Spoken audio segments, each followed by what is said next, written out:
Pelaksanaan tes penerimaan calon taruna-taruni Politeknik Kelautan dan Perikanan Aceh dilaksanakan pada tanggal 2 sampai dengan 5 September di kampus Politeknik KP Aceh dan di Rumah Sakit Kesdam Banda Aceh.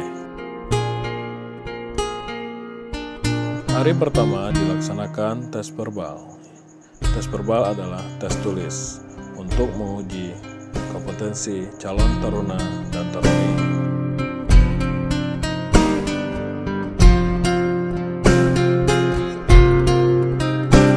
Hari kedua adalah tes fisik, dilaksanakan di lapangan Rumah Sakit Kesdam Banda Aceh.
Hari ketiga dilaksanakan